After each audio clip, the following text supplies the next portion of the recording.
વધો એટલે પછી તમે સ્કૂલે જાઓ એટલે તમારા શિક્ષકો તમને અલગ અલગ શીખવે એટલે તમારું જે ગોલ હોય આગળ જઈને મોટું થઈને કંઈક બનવાનું એ ગોલ તરફ લઈ જાય શિક્ષક એટલે એ પણ તમારા ગોલ. પ્લસ પોઈન્ટ જ્યારે તમે ભણી લ્યો છો ભણ્યા પછી તમને કોઈ એવો વ્યક્તિ કે જે વ્યક્તિ તમને સાચી દિશા સૂચવે કે જેના શબ્દોથી જેના વિચારથી જેના એક વિચારથી તમને એમ થાય કે ના એમની જે સલાહ હતી અને મેં લીધી અને હું કંઈક આગળ વધ્યો એને પણ તમે ગુરુ કહી શકો છો અને તમે એના નેતૃત્વ નીચે આગળ વધો છો ને તમે હજી નાના છો પણ તમે જ્યારે મોટા થશો એટલે તમારી યારે એવું બનશે કે કોકે મને એક વસ્તુ કીધી કે ના ભાઈ તું ક્રિકેટર બનીશ અથવા તો મને એવું લાગે છે તારામાં ક્ષમતા છે ડોક્ટર બનવાની તું 11th 12th માં બાયોલોજી રાખ અથવા તો મેથ્સ રાખ એન્જિનિયર બની શકે તો કોઈના એક શબ્દો છે કોઈની એક સલાહ છે અને એ લાઈફ ટાઈમ તમે ડોક્ટર બની ગયા તમે એને ક્યારેય નહીં ભૂલો કે ના મારા મેમે કે મારા સરે એવું કીધું હતું કે મારામાં એ ક્ષમતા છે મારામાં કેપેબિલિટી છે કે હું આગળ જઈ અને આ બનીશ.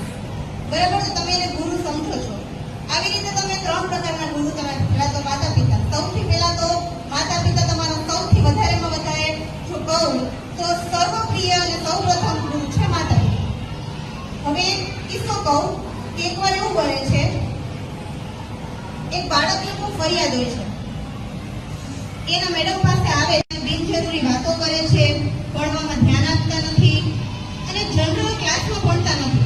મને બહુ ડિસ્ટર્બ થાય છે મારો ક્લાસ ચેન્જ કરી આપો મારે આ ક્લાસમાં નથી રહેવું છે બીજા ક્લાસમાં જવું છે. તો મેડમ એને વિચારે છે જવાબ આપે છે હું તને એક ટેસ્ટ આપું ટેસ્ટ તું પૂરું કર ને તો તારો ક્લાસ ચેન્જ કરી આપીશ. બાળક કે કાંઈ વાંધો નહીં મેમ હું ટેસ્ટ આપી દઈશ પણ મારે ક્લાસ તો ચેન્જ કરી જ નાખ્યો છે. તો બાળકને એવું કહે છે કે તારે એક ગ્લાસ લેવાનો છે ગ્લાસની અંદર આખો ગ્લાસ ભરેલો પાણીનો લઈ અને તારે સ્કૂલની ફરતે 4 ચક્કર લગાવવાના છે. તો બાળક કે કાંઈ વાંધો નહીં મેડમ બહુ સરળ છે હું પાણીનો ગ્લાસ ભરીશ અને 4 આંટા મારીશ. તો બાળક એકદમ કોન્સન્ટ્રેશનથી વિચારે છે કે ના ભાઈ મારે ક્લાસ તો ચેન્જ કરવો જ છે મેં કીધું એ કરવું જ છે મારે. તો એ ફટાફટ ગ્લાસ લઈ પાણી લઈ અને મેમને કે હું સ્ટાર્ટ કરું મેડમ તો કે હા. તો એ આખે 4 ચક્કર ફરે છે ને પાણી ઢોળાવવું જોઈએ નહીં પાણી ઢોળાતું નથી. બાળક એકદમ પરફેક્ટલી આખો ટેસ્ટ પૂરી કરે છે. મેડમ પાસે આવે છે મેડમ મેં કમ્પ્લીટલી મારા પાણીનો જે ગ્લાસ હતો એક પણ ટીપું ઢોળાવ્યા વગર મેં 4 આંટા ફરી લીધા છે હવે મારો ક્લાસ ચેન્જ કરી આપો. મેડમ એને એવું કહે છે કે જ્યારે પણ તું આ 4 આંટા લગાવતો હતો ત્યારે તારું ધ્યાન ક્યાં હતું? મેડમ એ કે ડેફિનેટલી મારા ગ્લાસ ઉપર મારું એક પણ બૂંદ પાણીનું પડે તો હું આઉટ થઈ જાઉં ને તો મારું ધ્યાન તો ક્યાં હોય ગ્લાસ ઉપર છે. તો જ્યારે પણ કોઈ વાતો કરતા હતા આજુબાજુમાં કોઈ જે આટા ફર્યા ત્યારે કોઈ વાતો કરતા હતા કોઈ પ્રવૃત્તિ કરતા હતા કોઈ ડાન્સ કરતા હતા કોઈ મજાક મસ્તી કરતા હતા તારું ધ્યાન એના ઉપર પડ્યું? તો એ કે ના મેડમ હું કેમ એના ઉપર ધ્યાન આપું? જો હું એના ઉપર ધ્યાન આપું તો તમારું પાણી પડી જાય ને નીચે અથવા તો છલકાઈ જાય. તો મેડમ મેં બિલકુલ ધ્યાન ન થયું મેં પરફેક્ટલી એકદમ મેં મારો ગ્લાસ લઈ એકદમ 4 આંટા ફરીને તમારી પાસે આવ્યો છે. તો મેડમે એને એવું કીધું કે આ જ વસ્તુ તારે ક્લાસમાં કરવાની છે. ક્લાસ દરમિયાન ઘણા લોકો એવા હશે ઘણા બાળકો એવા હશે કે જે ચંચળ હશે બરાબર કે એને સ્વભાવ થોડો વાતુડિયો હશે થોડો અવાજ મોટો હશે બરાબર. તો ક્યારેક એવું બને કે એ લોકો વાતો કરે પણ આપણું જે ધ્યાન છે એ મેડમ સામે અથવા તો ભણવામાં જ હોવું જોઈએ. જો તમારું 100% ધ્યાન ભણવામાં હશે તો તમને બીજા કોઈ પણ બાળકો કે જે બાળકો બિનજરૂરી પ્રવૃત્તિ કરે છે એમાં તમારું ક્યારેય પણ ધ્યાન નહીં જાય. બરાબર છે ને?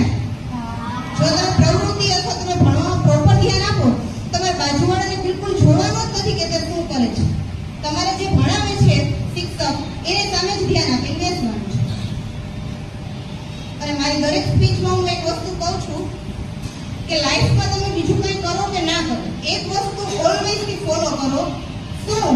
તો કે તમારા માતા પિતાએ કહેલા શબ્દો તમે 6, 6 અને 7 12 થી 13 વર્ષના છો 20 વર્ષના થશો 25 ના થશો જેમ મોટા થશો એમ તમારા જીવનમાં ઘણી બધી એવી વસ્તુઓ આવશે મુશ્કેલી આવશે પણ જો તમે તમારા માતા પિતાના શબ્દોને ફોલો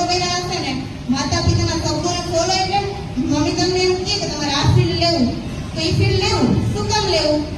તો કે એને આપણા કરતા ડબલ અનુભવ છે.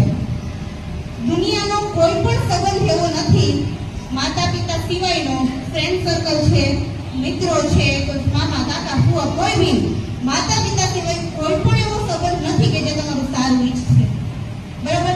ઈ પોતાનું